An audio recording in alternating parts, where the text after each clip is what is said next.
Le déboisement s'étant fait à un rythme inquiétant, le projet a incité la population locale à reboiser jusqu'à 360 hectares de terrain dénudés ces 6 dernières années, de 2002 à cette année.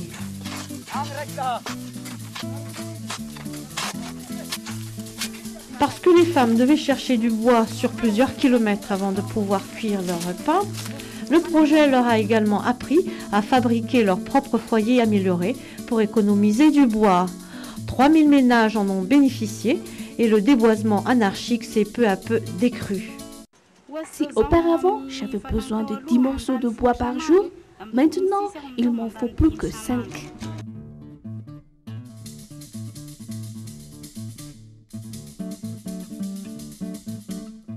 Avec l'appui du projet, les associations d'éleveurs de la zone, à travers les vaccinateurs villageois, sont parvenus à un taux de couverture vaccinale de 81% du cheptel bovin local, fort de 120 000 têtes. Pour stimuler ces activités anciennes et nouvellement introduites, le projet a également facilité l'accès des agriculteurs de la zone à la microfinance. Un réseau de 9 mutuelles d'épargne et de crédit ont été créés, auxquels ont adhéré 5000 membres mutuelles appelées FIVOUI.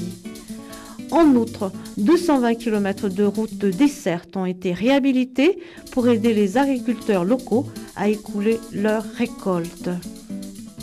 Au plan social, 34% de la population a maintenant accès à l'eau potable. 9 des 12 communes de la zone du projet ont été équipées d'un centre de santé de base fonctionnel. 13 nouvelles écoles publiques ont été construites et le taux de scolarisation dans le primaire a atteint 47% en 2006. Parallèlement, le projet a également sensibilisé les communautés locales à l'utilisation de contraceptifs, aux visites prénatales et à la prévention contre les maladies sexuellement transmissibles. L'alphabétisation ayant également été un des besoins exprimés par la population locale, 6600 adultes, auparavant illettrés, ont été alphabétisés avec l'appui du projet ces 3 dernières années. Le projet a également construit 250 centres d'alphabétisation pour les adultes illettrés de la zone. Maintenant, grâce à ce cours d'alphabétisation, je sais écrire mon nom.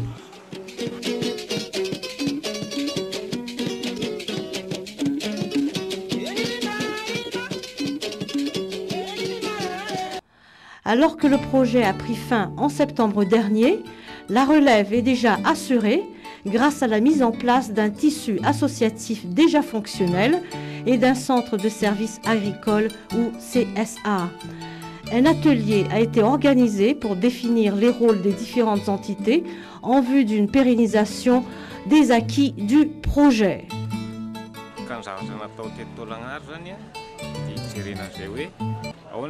Ce que nous essayons de mettre au point au cours de cet atelier ici à Fort-Dauphin, c'est une sorte de stratégie pour pérenniser les acquis du projet de mise en valeur du haut bassin du Mandaré. L'on sait que plusieurs réalisations ont été faites par ce projet. Toutes les infrastructures laissées par le projet devront être gérées par les structures paysannes locales dans le processus de relève.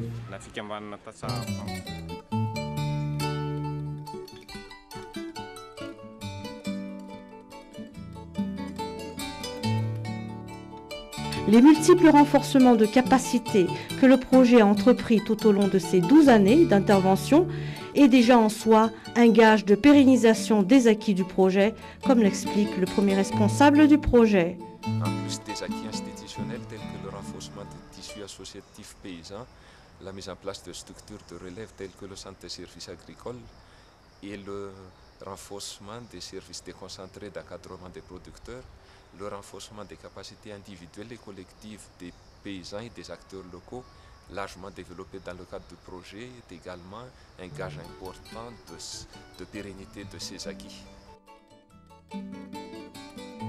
La mise en œuvre du projet a été qualifiée d'exemplaire par le chargé du programme FIDA pour Madagascar. La production rizicole dans la zone d'intervention du projet a augmenté, ainsi que les revenus des ménages locaux. Écoutez, le projet a travaillé maintenant pendant presque 12 ans. Il y a eu 2 phases et c'était un très très grand succès. C'est-à-dire que sur les 100 000 habitants de la zone, 20 000 familles, plus de 80% d'entre eux ont bénéficié de l'appui du projet. Maintenant, on a terminé avec près de 5 000 hectares d'irrigation en riz, ce qui fait plus de 20 000 tonnes produites chaque année. Et on peut dire que la zone exporte le riz dans tout le sud jusqu'à Fort-Dauphin. Et ce qui est très très important à noter, c'est que les familles ont vu leurs revenus augmenter de plus de 75%.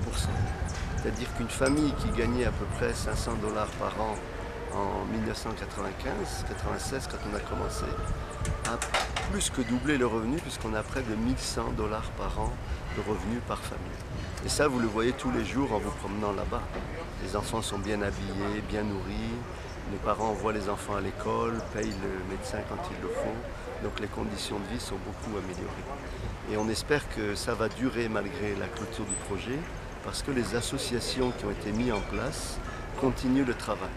Il y a les associations d'usagers des périmètres irrigués, les associations d'usagers des routes, etc. Et ça, c'est un très bon exemple de collaboration entre le FIDA, le gouvernement, les populations. Et c'est un exemple que nous allons maintenant multiplier et dupliquer, puisque le projet Aropa, par exemple, va travailler sur les mêmes bases dans beaucoup plus de régions.